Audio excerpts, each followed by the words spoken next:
Hello there, my name is Chris and this is Kerbal Space Program episode 5, and there is my dropship.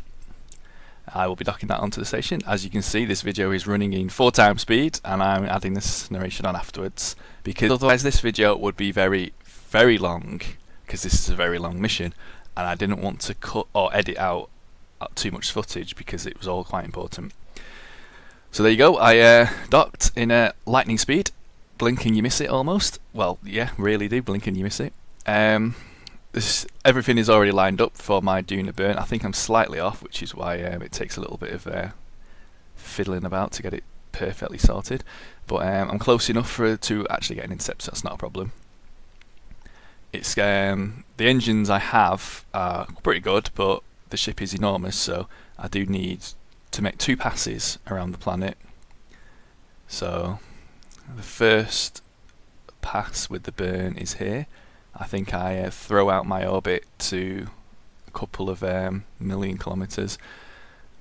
Sorry, a couple of million meters even. I think it's about to the moon, my first burn. Because obviously, as you can see there, it says the burn would have been 3.5 minutes long. So by the time the burn would have finished, I would have been halfway around the planet and it would have just never have made it in one pass. Because I don't want to use those side booster engines too much because they're not that fuel efficient, and I was worried how much fuel I was going to have. As it turns out, I do carry. There you go, you can see I'm out beyond the moon. I didn't want to go too far because the moon was making its pass just there at exactly the wrong moment, so I didn't want to accidentally get an intercept with the moon. And I pressed the wrong button. I was trying to activate the booster jets, or the booster rockets for a second. And there we are, we're out of the system. As you can see, I've still got a 2-minute burn, but I am using very fuel efficient rockets, so less than half of fuel I've used so far. I actually used not even that much because the fuel has been draining from the wrong tanks, which is why I've pushed everything back there. Because I needed to make sure I did not drain any of the fuel out of the upper stage, because once that detaches it cannot reattach like a lot of the other modules, and that upper stage is very important once I arrive at Duna. So we've still got a minute left of burn time, although we are in 4 times speed, so it shouldn't take too long. Now, one of the reasons this video is so long in coming is shortly after the last video got uploaded, the update got released, which added career mode amongst other things. There was a few minor updates it did, bug fixes. One of the things it changed was the landing gear. All the landing legs got suspension. Here we go, I'm circularising the orbit onto Duna. I need to get onto the equator orbit because of the landing spot I'd picked. The landing legs all got suspension, which meant that my landing was going to be a problem because all the different modules had different amounts of legs. They were not well centered for gravity. The center of mass was not properly done, and it would have meant it impossible for me to actually construct it once I was on the surface. So what I had to do, a bit of trouble, more trouble than I was expecting, was to remove the previous update from the game, go back to an older version, and this whole thing has been filmed in the previous version of the game. So I can land on the surface, construct the base, and then once the base is constructed, I can switch back to the new version where the suspension won't matter because everything will already be attached. It does mean the base, I'm not sure you'll see it in this video because I don't think I have any of the updated version, but it does lean slightly because one side of the base is a bit heavier than the other, but that's not a problem because it's not on a very flat surface anyway. So the suspension actually makes it a bit better. But it does mean any future missions are not going to be able to use this construction method, which isn't that much of a problem because future missions are going to be in career mode for me, where I won't be doing anything like this because there's just no need in career mode. It's all about the science, and you don't need this much to get science. As you can see, I've the first pass I didn't have to use the engines that much, but I did use them a bit just to ensure I made it. Oh, it's wobbling. It doesn't wobble that much in the game. This is 4 times speed, so it was actually a very slow wobble, and I gained control fairly easily. It's because the video has made it look worse than it really is. So I'll make the second pass. Now at the tip of this orbit, I don't completely circularize, and what I do is I push back. I release my satellites in a higher orbit purely to there we go. I'll cut that bit out. So the satellites are not orbiting at the same height as my station, and one is going to sit in a very high orbit around Duna, which is this one, and the second one is going to remain attached to its booster for the time being. It's just going to remove itself out of the atmosphere just to be safe, and then that is bound for Ike, which is Duna's moon. So there we go, that's safe, and then I'll switch back to the mothership, and there we are. And then I circularize the orbit, and I think it's done. So now, the landing site is there, the Duna rover. That is from my first mission, if you remember. It's actually a couple of kilometres away from the Duna rover, the landing site, but I can, as long as I'm reasonably in the area. There's a flat spot in the canyon. There you go, you can see where that's on the edge of the canyon. There's a flat spot in the middle. That's where my goal is. So, getting myself lined up. This is probably quite important because this whole assembly is incredibly wobbly and it has very few engines. There we go. If you look, what I'm doing there is I am sorting out my staging, because this is incredibly complex as it comes into the atmosphere. I don't have a lot of time to click around and get everything ready. Everything has to be done in stages, otherwise the whole thing just collides with itself and explodes. And yeah, it took me very, very many tries to get everything right. Reloading my game constantly. As you can see, I do have 4 little engines purely there just to deorbit myself. They have no control whatsoever. Once I'm into the atmosphere, it's all about gravity. So I'm coming in low. I think, yep, I'm below the atmosphere level now, so no more time warp.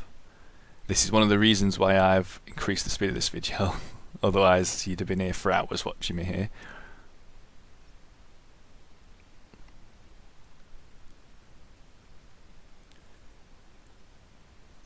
Coming in.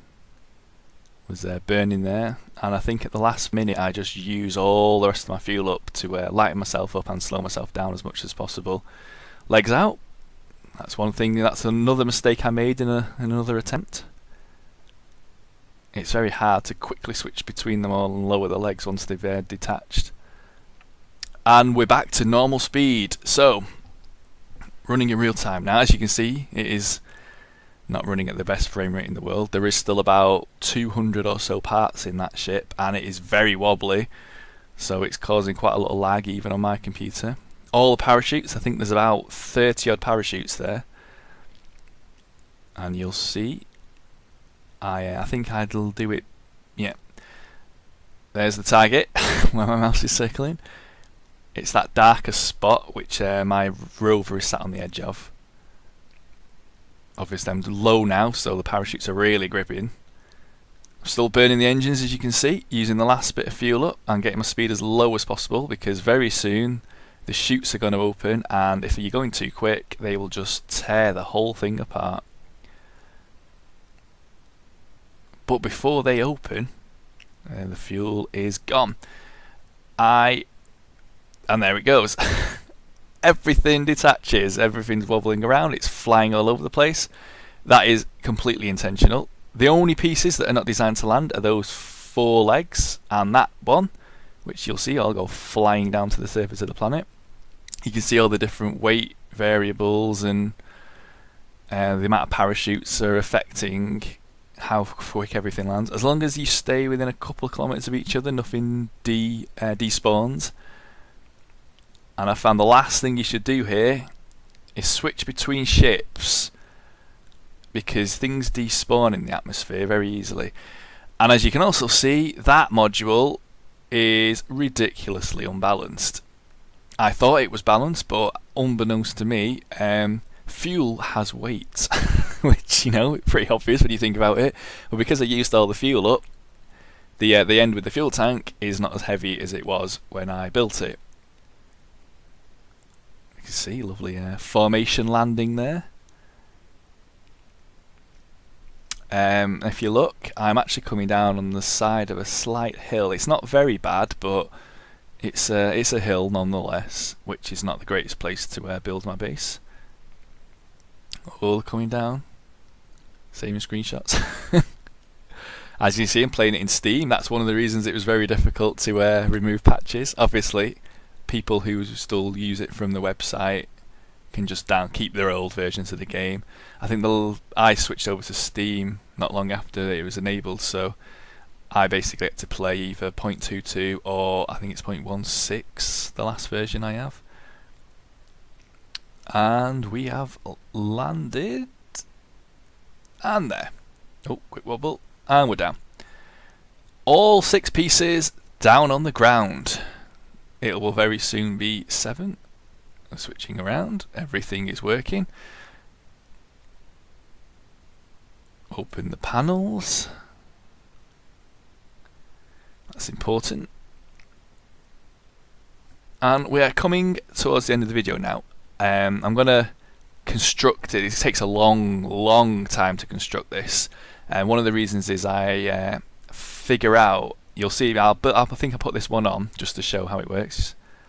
But the construction took a lot longer than I thought, partly because, as you can see, it's on the side of a hill, and I decided to move it down to the bottom of this hill. There's a large flat spot, which where I decided to drag everything down to. It took a bit longer than I thought. It was only about 1 kilometre away, but it was quite difficult. Some of those pieces, they're not very stable. You can see it there in the background. That's a very flat spot.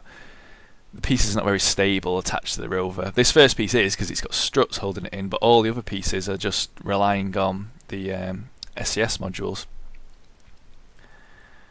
Oh, got a little bit of this is in real time, so this is how long it was taking me to do this. This first module, the rover itself has atomic generators, not atomic generators, I don't know what they're called, those generators which don't require solar power.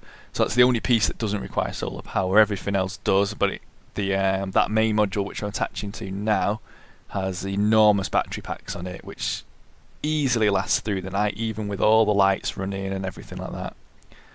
So I did test this on the surface of Kerbal, and it worked quite well.